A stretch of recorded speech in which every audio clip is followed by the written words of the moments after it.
Hello, David. Hello. Hi. This is David Kirkhope. Hi. I'm pronouncing this correctly, right? Yes, perfect. I did it. From Mighty Boards, and we're here to talk about Hamlet, the village building game. This is how the board, the box looks like. And I guess you guys know about this game because this is #1 on the Essen hotness list, which is very exciting for you guys. Yeah. It's amazing. And yeah, we have I guess it's the first convention you're selling this, right? Yes. It is available here at It is Essen? available. It just arrived. We delivered to the Kickstarter backers, and now we are selling it. We have the few remaining copies of the deluxe edition here to sell. Okay. And it's one of the first deluxe editions that you opened. Yes. They just arrived. It just arrived. A few hours fresh. ago. Fresh. Yeah. Just had to open a fresh one. All right. So, what is Hamlet? Hamlet is a village building game. The concept is, in British English, a hamlet is a small village without a church. Right. So the goal of the game is to finish building the church so that our little hamlet can become a town. Right? Now, we're all building the same kind of village, and the game uses these irregularly shaped tiles to build an organic kind of thing that is always different. But we're all playing on the same board, right? And the person who has the most points at the end gets to name the village, and the village gets named after them as it becomes a town, right? That's the core of the game. Okay. Game ends as soon as we finish the church, as I said. The church has a number of deliveries here that you need to complete for it to be able to be completed. Anyone can do these, but we first need to build the economy of the village to be able to have those resources in the village to be able to deliver them, right? Okay. The game works with a shared resource kind of system. All right. So basically everything that is generated in the game stays on the board itself and is owned usually by a player or not owned by anyone. But anyone can use any of those resources. So if you let's say I generated some stone here.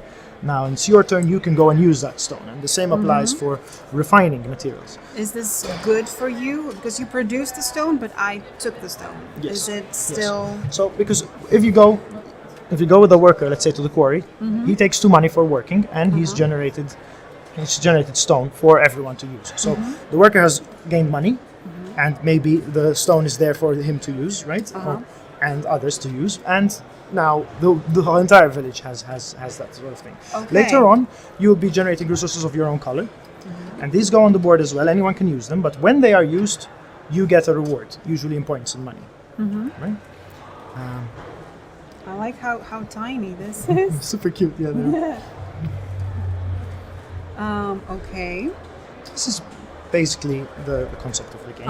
In terms of actions and what you do, you start in the village with only one worker, and a worker can do one of 3 things. They can either build a building tile that you might have in your hand that you bought at some point, or you can build a road, which are these cute little bridgey things here. You can build one of those, and those allow you to connect buildings that are. Let's say this building was placed here, it's not connected to the road network, there's a road network in the game, and you can build an additional road for you to be able to connect it, right? And the third thing you can do is walk to a building and activate it.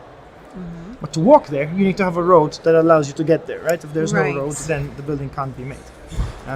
So once you walk there, then you lay down your villager and you do the action that building gives you. Some buildings produce things. Activating the church, for instance, lets you deliver things to the church. Going to the market lets you sell things to the market from other places. And here, this is the town hall. This is where you can buy more of these blueprints, which you can then build, and where you can hire more workers. And you can hire more. When you hire more workers, then you have more actions every turn because you do more actions than you. Okay. There's one more cool thing. Yeah, I want to hear about it. The resources on the board. They need to be moved from one side of another to the village for you to activate, to be actually able to do the action that you need. Okay. So let's say I'm going to just take out a random building from the bag here. Let's say we have this pond, right? And I want to build this pond, let's say, here, right? This pond here has the building cost, which is 2 wood. Let's assume that there was 2 wood on the board. During the game, if I want to build this building, this here, right? Let's actually put it here. If I want to build this building here, so my villager is here and he's trying to build the pond. I need to get those 2 wood to the villager who's building the thing. Now, resources can only move one space. So right now, this wood can only get to this church tile, right? Yes. One tile. But if you have a donkey there, Oh, there's donkeys. there's donkeys. Yes. Yeah. Okay, here's the donkey, guys.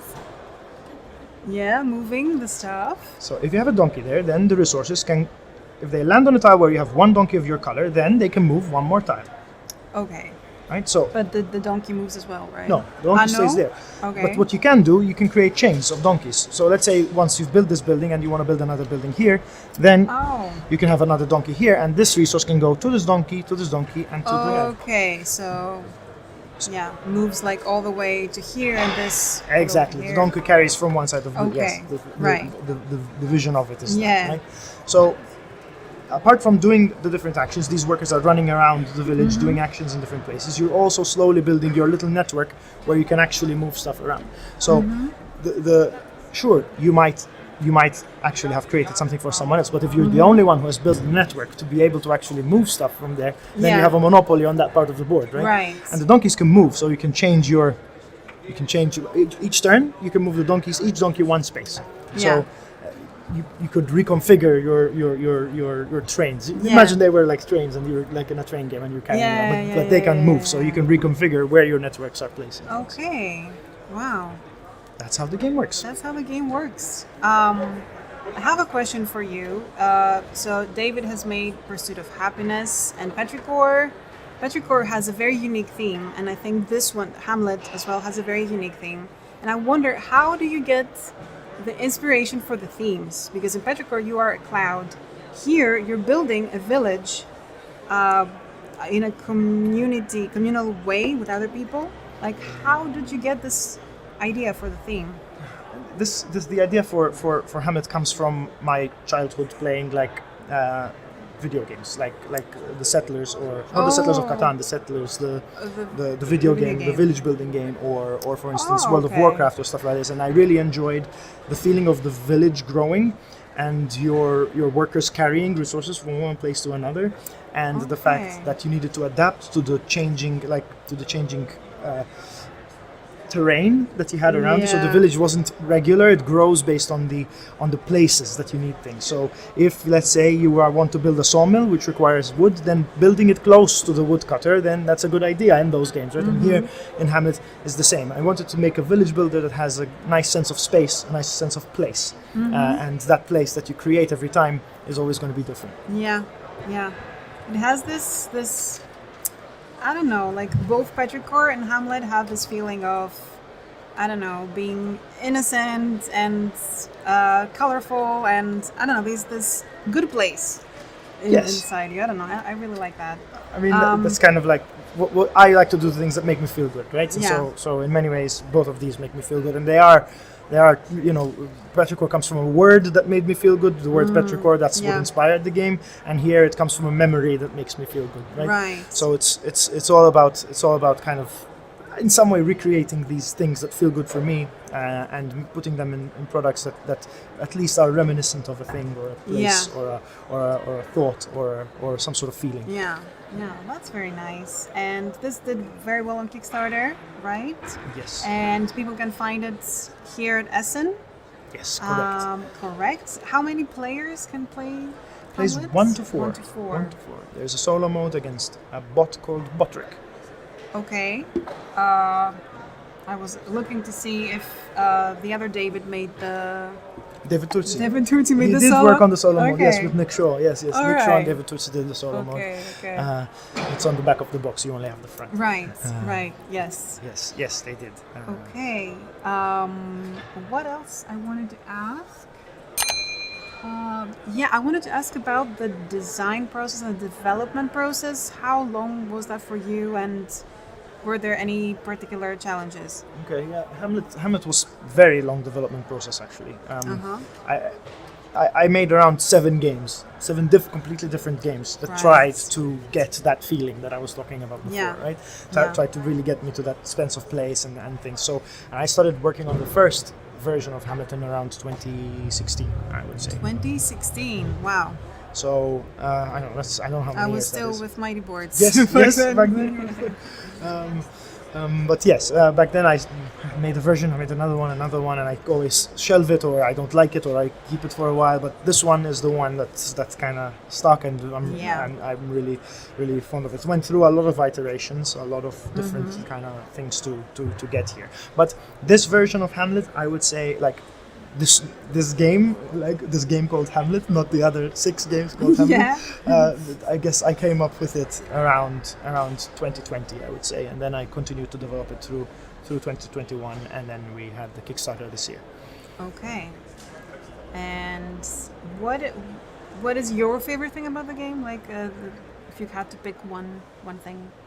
I think what I really like about it and find fascinating is the way the interaction works in the game, because it's a bit of like a sandbox, you can really, it's a village and you're doing things in it until this church is finished, right? But depending on what players choose to do, the game changes and adapts, and the players need to change and adapt their strategies based on what the others are doing very much. So if people are focusing, for instance, on selling at the market, then there's competition between those two. I can choose to differentiate myself by making long chains where I monopolize the kind of donkey movement kind of thing, or I'm going to go deliver to the church very quickly, end the game before they can finish their feud, or I can choose to build a lot of buildings. There are buildings in the game like this one and have a flag on them here. This means that they give you points at the end of the game. So while the others are doing something, I'm doing something. If a player gets a new worker, then it becomes urgent for everyone else to get a new worker. So your actions change what other people need to do, and the dynamic and the interaction between players is high, but also really dynamic in a cool way, I think. Okay. And I would like to see, like, what kind of outposts you can get. There's a windmill. I really like this one. Windmill. There's the shapes. Do they all fit together? Because it looks... They don't all fit together, but they all create a shape where you can fit something here. The game is actually based on a triangular grid, kind of like that. So they're all made of some sort of version of those triangles. It's okay to have spaces where it's empty, right? Like yes, of course, gaps. of course. And in the expansion, I haven't told anyone, those, when you close them off like this, they become lakes. Oh. So you fill them up with water, but that's not in this game. It's not in the game, but you mentioned it. So is there gonna be, or when can people find the expansion? I don't know. You don't know. But hopefully we'll be able to share more about that soon, maybe next year, and I think we'll be able to share much more about it. All right. That's a cool idea with the lakes. I like that. This is the cow conservatory. There's cows in it. There's cows in it. But we only see the donkeys. Yes, so you far. only see the donkeys. Yeah. The other cows are printed. All right. How long is the game? How Depends on the number of players, usually around 20-25 minutes per player. Around that time. So a 4-player game is usually done in maybe an hour and 45 minutes, and a 2-player game can be done well within an hour. You're definitely going to finish a 2-player game. All right. Okay. It looks really beautiful. I had seen one of the first prototypes, and I had briefly played it back then, and it looks much more like it was already beautiful, but this looks amazing. People can find Hamlet in Hall 1. Yes. Correct. What is the number? It's 1D129. 1D129. Yes, right across from the CG. Across the we're here with CG, and opposite you have Mighty Boards, so it's hard to miss it. Come check out Hamlet, and thank you very much, David, for this. Thank you so much for inviting me. It was a pleasure for me, and enjoy the fair. Thank you. You too. Thank Super you. Nice to see you. Thank you. It's super nice to see you as well.